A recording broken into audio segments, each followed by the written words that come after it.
नमस्कार दोस्तों, मेरे YouTube channel DS mathematics classes में आपका एक बार फिर से स्वागत है।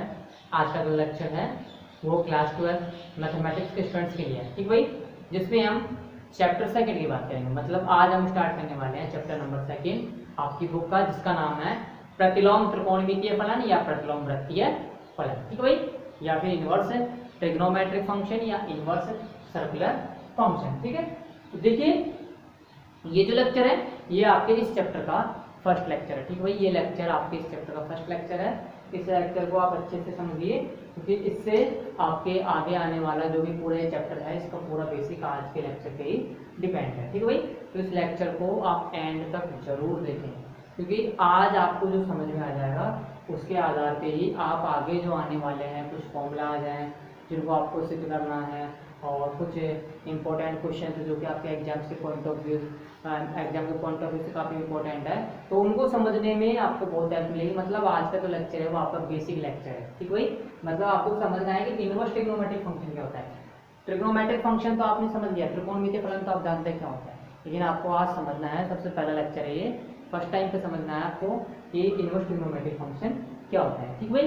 तो देखिए यहाँ पे इनवर्स आप देखिए कि प्रतिलोम त्रिकोणमितीय फलन या वृत्तीय फलन क्या होता है, ठीक है। तो देखो आपने कोई भी त्रिकोणमितीय फलन ले लिया, ठीक भाई।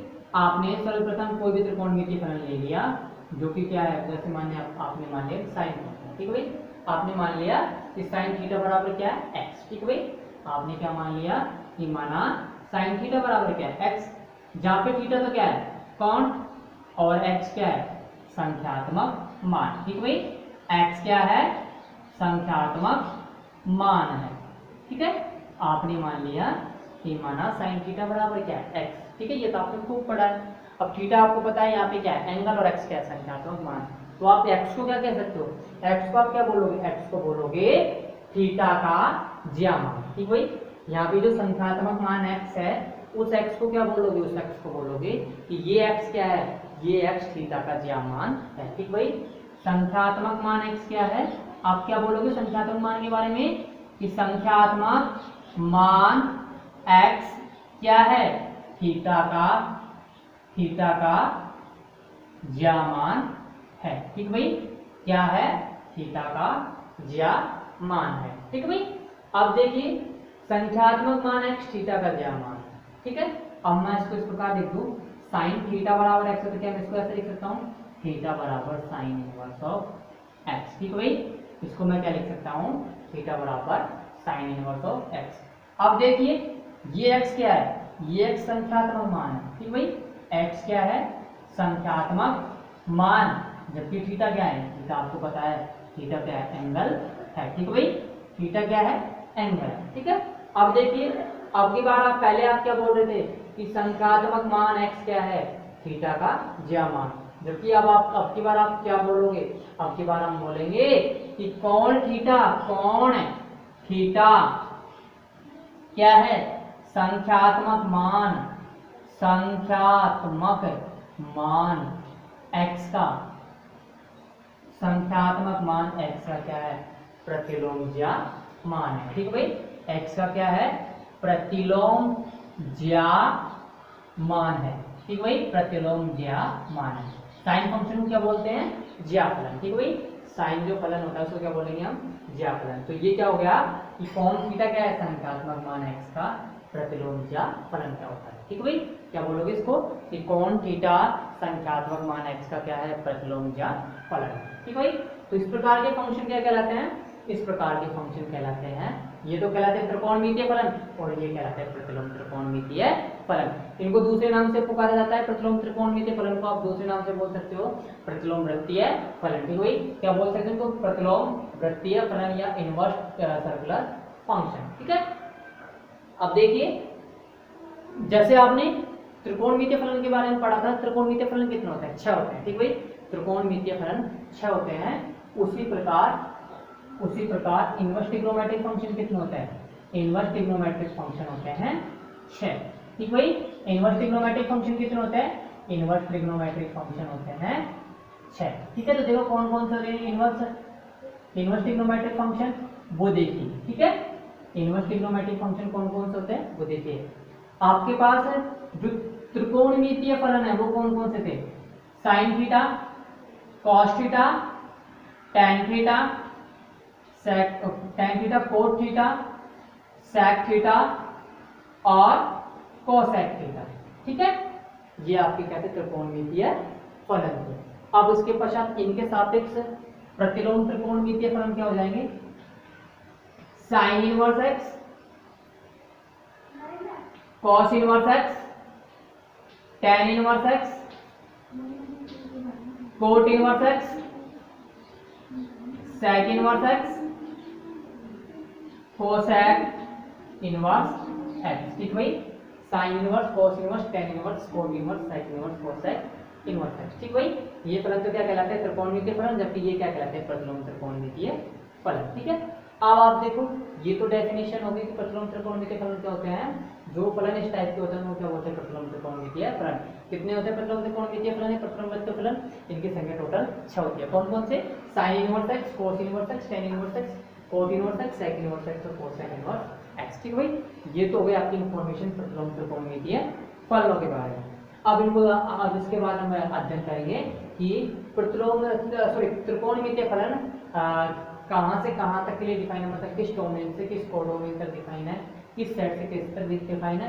उसी प्रकार हम प्रतिलोम त्रिकोणमितीय फलन की भी बात करेंगे कि ये किस डोमेन से किस कोडोमेन तक डिफाइन हो रहे हैं। ठीक है भाई, इनकी क्या क्या प्रॉपर्टीज है उन सब का भी हम अध्ययन करेंगे। ठीक है, तो देखो सबसे पहले डेफिनेशन देखिए। माना प्रतिलोम त्रिकोणमितीय फलन की डेफिनेशन, माना साइन थीटा बराबर एक्स है। ठीक है भाई, माना साइन थीटा बराबर क्या है? एक्स है। तब एक्स क्या कहलाता है? तब एक्स, तब संख्यात्मक मान, तब संख्यात्मक मान एक्स क्या कहलाता है? संख्यात्मक मान एक्स कोण थीटा का ज्यामान कहलाता है। ठीक भाई, एक्स क्या कहलाता है? कोण थीटा का ज्यामान कहलाता है। ठीक है, ज्यामान कहलाता है। ठीक, अब देखिए संख्यात्मक मान एक्स कोण थीटा का ज्यामान कहलाता है यदि थीटा बराबर साइन इनवर्स एक्स हो तो, यदि थीटा बराबर साइन इनवर्स एक्स हो तो, थीटा बराबर साइन इनवर्स एक्स हो तो कोण थीटा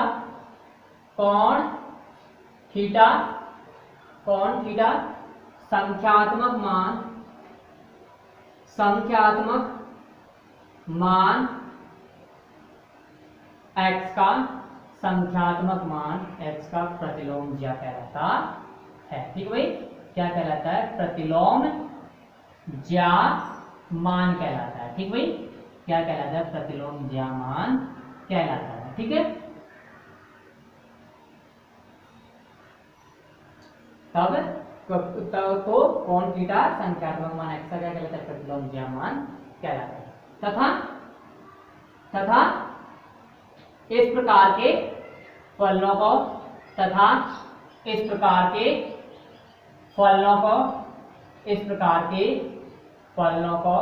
क्या कहते हैं? इस प्रकार के फलनों को प्रतिलोम त्रिकोणमितीय फलन या वृत्तीय फलन कहते हैं। ठीक है भाई, प्रतिलोम त्रिकोणमितीय या वृत्तीय फलन कहते हैं। ठीक भाई, प्रतिलोम त्रिकोणमितीय या वृत्तीय फलन कहते हैं। ठीक भाई, प्रतिलोम त्रिकोणमितीय या वृत्तीय फलन कहते हैं। ठीक है, तो ये आपके प्रतिलोम त्रिकोणमितीय फलन की डेफिनेशन होगी। इनका या इनकी संख्या, इन फलनों की संख्या 6 होती है। इन फलनों की संख्या 6 होती है। ठीक भाई, इन फलनों की संख्या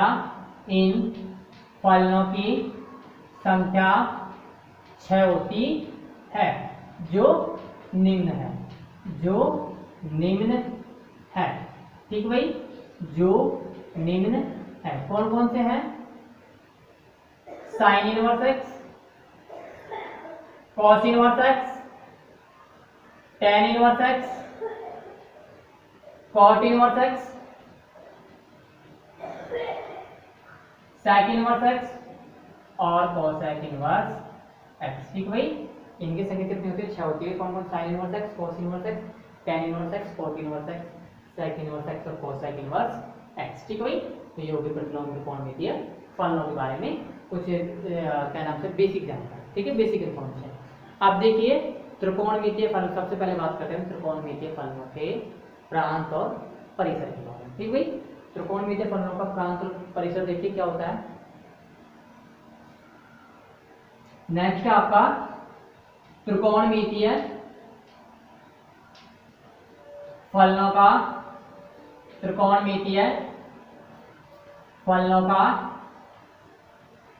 प्रांत व परिसर। ठीक है भाई, त्रिकोणमितीय फलनों का प्रांत व परिसर। ठीक है, देखिए क्या होते हैं इनके प्रांत और परिसर। यहाँ पे तो हो गए त्रिकोणमितीय फलन। ठीक है भाई, टेबल बनानी है आपको। यहाँ पर तो आप लिख दीजिए त्रिकोणमितीय फलन का मान, यहाँ पे हो जाएगा प्रांत का मान और ये हो जाएगा परिसर का मान। ठीक है, तो देखिए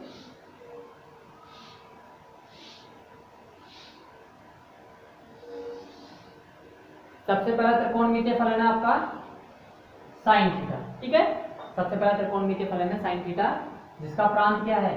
जिसका प्रांत है r और डोमेन क्या है? सॉरी, रेंज क्या है? Close interval -1 to +1। ठीक है, उसके पश्चात नेक्स्ट आता है कोस थीटा। कोस थीटा क्या है? इसका भी डोमेन होता है r। ठीक है, और रेंज सेट क्या होता है? इसका रेंज सेट होता है -1 से 1। ठीक है, फिर आता है नेक्स्ट फंक्शन त्रिकोणमितीय फलन tan थीटा, जिसका डोमेन होता है r और रेंज क्या होता है? रेंज भी होता है इसका r। ठीक है भाई, मतलब इसका प्रांत भी वास्तविक संख्याओं का समुच्चय होता है, परिसर भी वास्तविक संख्याओं का समुच्चय है। फिर उसके पश्चात आता है आपका कोट थीटा। तो कोट थीटा का डोमेन होता है r और रेंज होता है इसका भी r। ठीक है, फिर उसके पश्चात आता है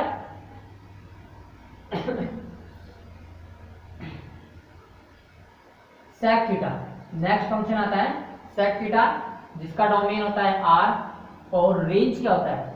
इसका रेंज होता है -∞ of semi closed interval -∞ to -1 union semi open interval to 1 to ∞। ठीक है, और नेक्स्ट आता है, या फिर आप इसको यहां देख लीजिए,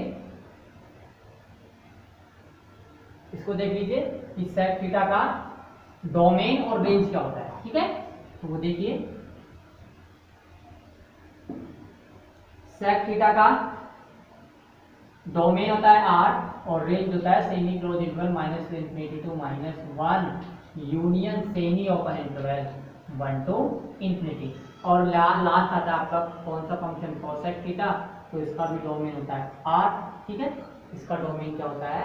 इसका डोमेन होता है r। ठीक है, और रेंज होता है आपका क्या? इसका रेंज होता है -1 to 1। ठीक है भाई, सॉरी, इसका भी रेंज होता है semi closed interval -∞ to -1 union semi open interval 1 to ∞। ठीक है, तो ये इसके बाद जो आपका अगला टॉपिक है वो है प्रतिलोम त्रिकोणमितीय फलन का प्रांत और परिसर। ठीक भाई, इससे पहले जब हमने टॉपिक पढ़ा था वो ये था कि त्रिकोणमितीय फलन के प्रांत और परिसर क्या होते हैं। ठीक भाई, अब देखिए प्रतिलोम त्रिकोणमितीय फलन की जब हम बात करते हैं तो ये प्रतिलोम त्रिकोणमितीय फलन क्या है? इन त्रिकोणमितीय फलनों के प्रतिलोम फलन ही है। ठीक है भाई, तो आपको पता है कि कोई भी फलन दिया गया है, आपको कोई भी फलन, चाहे त्रिकोणमितीय फलन हो, चाहे कोई सा भी फंक्शन हो, वो आपको दिया गया है, वो फलन का प्रतिलोम फलन कब एग्जिस्ट होगा, कहने मतलब जो फलन दिया गया है उसका प्रतिलोम फलन कब एग्जिस्ट होगा, इस बात का भी हम सबसे पहले कैसा पता लगा सकते हैं कि अगर आपको जो फलन दिया गया है, सपोज कीजिए आपको कोई फलन दिया गया और आपको क्या फाइंड आउट करना है? उसका प्रतिलोम फलन या इनवर्स फंक्शन फाइंड आउट करना है। ठीक है, अब देखिए इनवर्स फंक्शन आपको फाइंड आउट करना है तो वो कैसे फाइंड आउट होगा? जब होगा इनवर्स फंक्शन फाइंड आउट जब आपको दिया गया फलन कैसा दिया गया हो? एक एक की ओर अच्छा था। ठीक भाई, मतलब जो फलन दिए गए हैं वो कैसे होने चाहिए? एक एक के अच्छा फलन होने चाहिए। लेकिन आपको पता है जो भी त्रिकोणमितीय फलन होता है, 6 के 6 त्रिकोणमितीय फलन, वो क्या होता है? वो एक एक के आच्छादक फलन नहीं होते। मतलब उस जिस प्रांत में वो डिफाइन हो रहे हैं, मतलब जो उनका डोमेन क्या है, आर है, वास्तविक संख्या हो समुच्चय, उसमें कैसे फलन होते हैं, ये एक के फलन नहीं होते, मतलब कौन से होते हैं, बहुएकी फलन होते हैं। साथ के साथ ये फलन बहुएकी नहीं होने की वजह से आप क्या कर सकते हो, इन फलनों का प्रतिलोम फलन नहीं निकाल सकते। ठीक भाई, तो आपको करना क्या होगा, इन फलनों का प्रतिलोम फलन निकालने के लिए इनके डोमेन को आपको क्या करना पड़ेगा, प्रतिबंध लगाना पड़ेगा डोमेन पे। कहने का मतलब है कि इनके जब आपको प्रतिलोम फलन फाइंड आउट करने हैं तो इनके डोमेन पे रेस्ट्रिक्शन लगाना पड़ेगा, प्रतिबंध लगाना पड़ेगा। मतलब डोमेन का जो आपका आर है उसका भी कोई ऐसा सबसेट लेना है, आपको कोई ऐसा सबसेट लेना है कि जिसमें ये जो फलन है ये फलन कैसा हो, एक एक की आच्छादक फलन हो। ठीक भाई, जिसमें ये फलन कैसा हो, एक एक की आच्छादक फलन हो। ठीक है, अब मान के चलो आर का आपने कोई भी सबसेट ले लिया एच। ठीक भाई, आर का आपने कोई भी सबसेट ले लिया एच। ठीक है, और आपने त्रिकोणमितीय फलन डिफाइन किया। ये फलन जो है भाई ये क्या शो कर रहा है, ये शो कर रहा है आपका ट्रिग्नोमेट्रिक फंक्शन। ठीक है भाई, ये क्या शो कर रहा है, ट्रिग्नोमेट्रिक फंक्शन शो कर रहा है। ठीक है, और ये कहाँ शो कर रहा है, ये डोमेन एक्स में शो कर रहा है। मतलब ये फलन एफ है जो कहाँ से का डिफाइन है, डोमेन एस से कोडोमेन एक्स में। ठीक भाई, अब आपने एस इस प्रकार से लिया है, मतलब डोमेन का मान आपने इस प्रकार से लिया है कि ये जो फलन है ये कैसा फलन है, ये फलन आपका एक एक की आच्छादक फलन। ठीक भाई, मतलब ये जो फंक्शन है ये फंक्शन कैसा है, ये फंक्शन 1/2 फंक्शन है। और जब ये फंक्शन 1/2 फंक्शन है तो आप क्या कह सकते हो कि इसका इनवर्स फंक्शन या प्रतिलोम फलन कहाँ से कहाँ परिभाषित होगा, ये प्रतिलोम फलन परिभाषित होगा इस एक्स से, किसमें, एक्स में परिभाषित होगा। ठीक भाई, कहाँ से कहाँ परिभाषित होगा, ये एक्स से कैपिटल एक्स में परिभाषित होगा। ठीक है, मतलब और ये कब हो रहा है, जब ये फंक्शन खुद क्या है, ये फंक्शन खुद इस डोमेन में क्या है, एक एक की आच्छादक है। और आपको पता है आर में तो फंक्शन एक एक की आच्छादक ही नहीं है, तो आपको आर का प्रत्येक फलन, प्रत्येक त्रिकोणमितीय फलन के लिए आपको आर का कोई ऐसा सबसेट लेना होगा जिसके अंदर फलन कैसा हो, एक एक की आच्छादक फलन हो। ठीक भाई, अब जब आप ऐसा सबसेट फाइंड आउट कर लोगे तो आप तो फिर क्या निकाल लोगे, आप उसकी सहायता से प्रतिलोम त्रिकोणमितीय फलन निकाल लोगे। ठीक है, तो उनके जो डोमेन होंगे वो डोमेन तो क्या होगी, उनकी जो डोमेन होगी प्रतिलोम त्रिकोणमितीय फलन का जो डोमेन होगा x, वो क्या होगा, वो इस त्रिकोणमितीय फलन का रेंज के बराबर होगा। ठीक भाई, इस त्रिकोणमितीय फलन का जो रेंज होगा वही क्या होगा, उसका प्रतिलोम त्रिकोणमितीय फलन का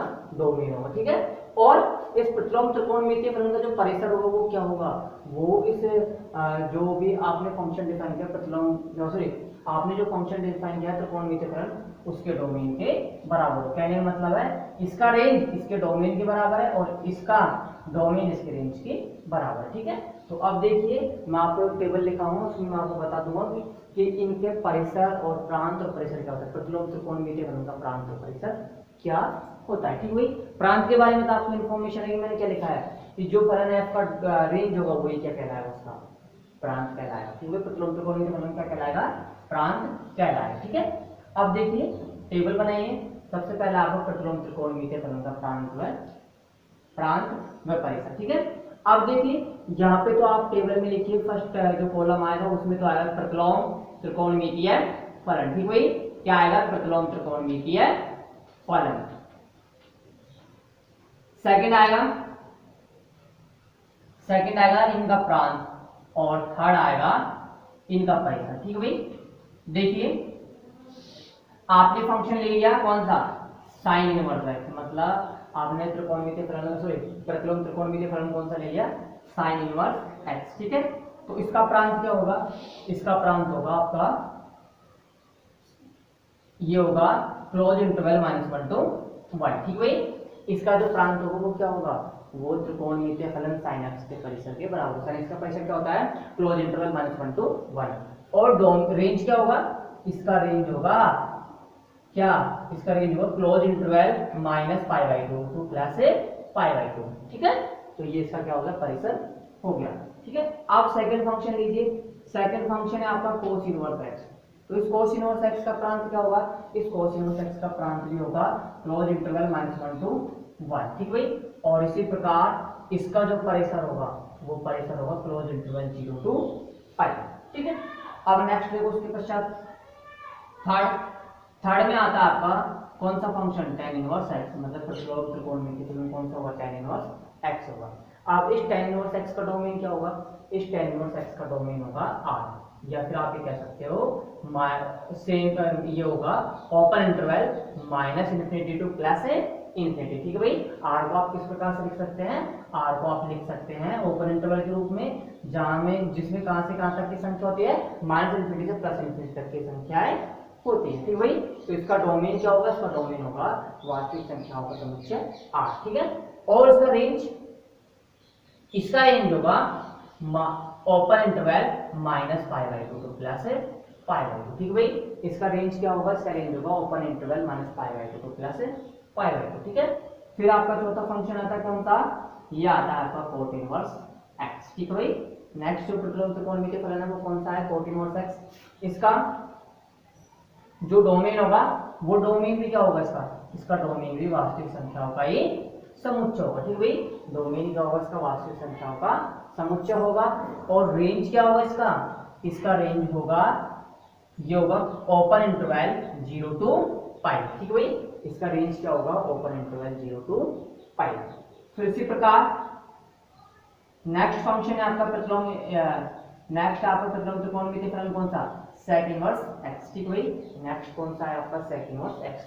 तो इसका डोमेन क्या होगा, इसका डोमेन होगा क्या, minus open sorry semi closed interval minus infinity to 1 minus 1 union semi open interval to 1 to infinity. ठीक है भाई, ये क्या आएगा इसका डोमेन, डोमेन क्या होगा, और semi closed interval minus infinity to minus 1 union semi open interval 1 to infinity. ठीक है, और इसका जो रेंज होगा वो क्या होगा, इसका रेंज होगा क्या, ये हो जाएगा closed interval 0 to pi minus pi by two. कहने का मतलब है कि आपको पता है सेक फंक्शन किस पॉइंट पे डिफाइन होता है, सेक फंक्शन सेक फंक्शन तो डिफाइन होता है, ठीक है, लेकिन सेक इनवर्स एक्स किस पॉइंट पे डिफाइन नहीं होता, सेक इनवर्स एक्स, या फिर आप ये कह सकते हो कि सेक जो फंक्शन है वो किस पॉइंट पे डिफाइन नहीं होता, वो डिफाइन नहीं होता पाई बाई टू पॉइंट पे। ठीक है भाई, क्योंकि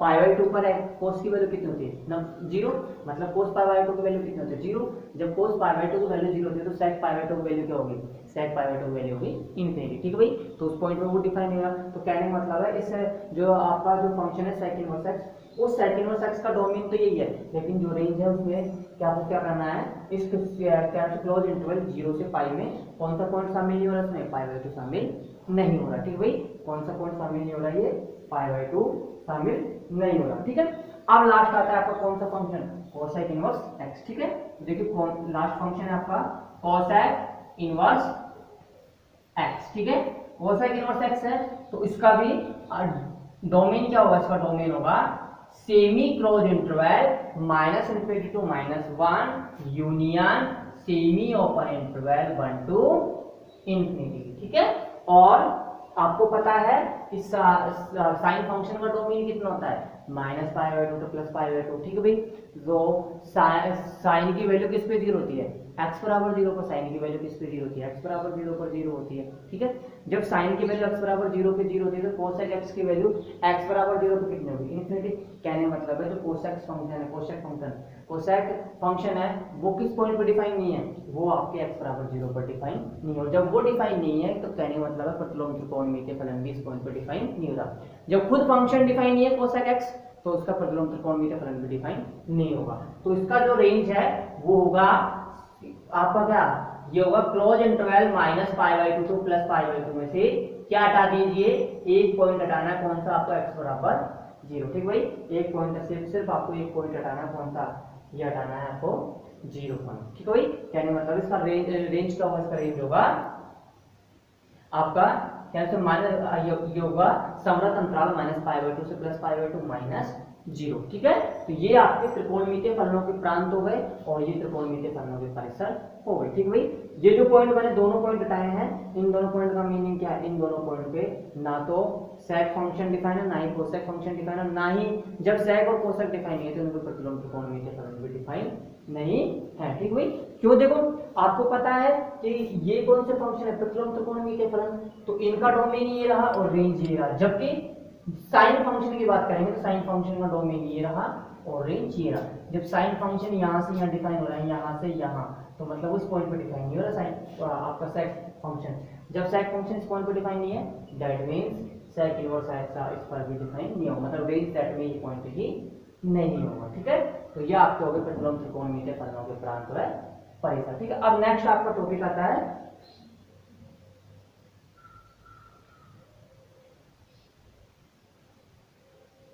नेक्स्ट है आपका डेफिनेशन। ठीक है भाई, नेक्स्ट है आपका प्रतिलोम त्रिकोणमितीय फलन का मुख्य मान। ठीक है, प्रतिलोम त्रिकोणमितीय फलन का मुख्य मान। ठीक है, तो सबसे पहले डेफिनेशन लिखिए। नेक्स्ट आपकी नेक्स्ट डेफिनेशन है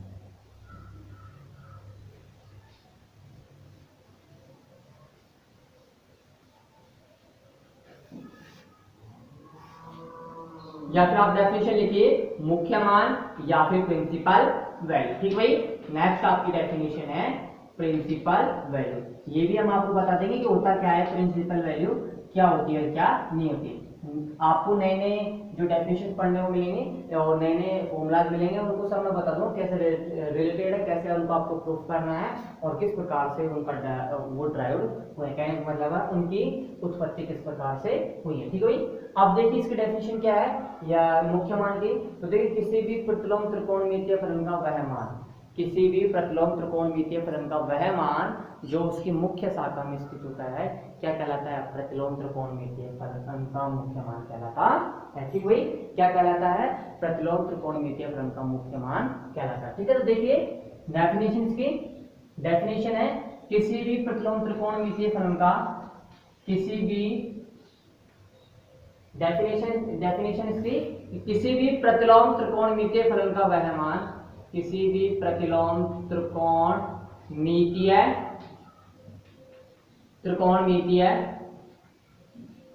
फलन का वह मान, फलन का वह मान जो उसकी मुख्य शाखा में स्थित होता है, जो उसकी मुख्य शाखा में स्थित होता है। ठीक भाई, जो उसकी मुख्य शाखा में स्थित होता है, जो उसकी मुख्य शाखा में स्थित होता है, जो उसकी मुख्य शाखा में स्थित होता है क्या कहलाता है, प्रतिलोम त्रिकोणमितीय फलन का मुख्य मान कहलाता है। ठीक भाई, क्या कहलाता है, प्रतिलोम त्रिकोणमितीय फलन का, प्रतिलोम त्रिकोणमितीय फलन का मुख्य मान कहलाता है। ठीक भाई, प्रतिलोम त्रिकोणमितीय फलन का मुख्य मान कहलाता है। ठीक भाई, क्या कहलाता है, प्रतिलोम त्रिकोणमितीय फलन का मुख्य मान कहलाता है।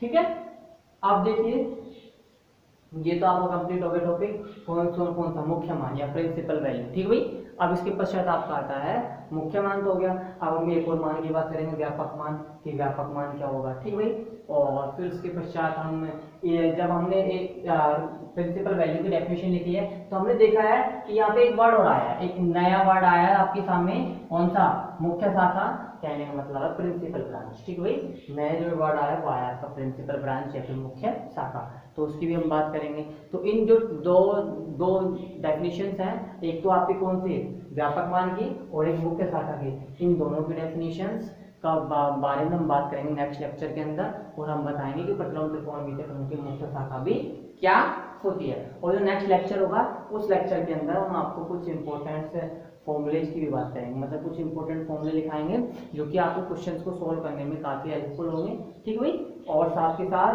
आपको उनके द्वारा ये भी समझ में आ जाएगा कि अगर क्वेश्चन उनसे रिलेटेड हुआ, कहने मतलब है उनके डेरिवेशन से रिलेटेड हुआ, तो आप उसको किस प्रकार से सिद्ध कर सकते हो या नहीं कर सकते। कहने मतलब है आपके कुछ क्वेश्चन ऐसे होंगे जिनको आपको सिद्ध करना होगा, तो वो उनको सिद्ध करने के लिए आपको किसकी हेल्प चाहिए, उनको सिद्ध करने के लिए आपको जो फॉर्मूले लिखाएंगे उनके डेरिवेशन की हेल्प की जरूरत पड़ेगी। ठीक भाई, तो मैं आपको नेक्स्ट लेक्चर के अंदर फॉर्मूलाज दिखाऊंगा और उनके डेरिवेशन भी दिखाऊंगा कि वो किस प्रकार से व्युत्पन्न हुए, और साथ ही साथ ये दो डेफिनेशन है जो कि इंपॉर्टेंट है, एक तो व्यापक मान और दूसरी मुख्य शाखा, इसके भी हम नेक्स्ट लेक्चर के अंदर बात करेंगे। आज का जो लेक्चर है वो यहीं पे कंप्लीट होता हुआ, धन्यवाद।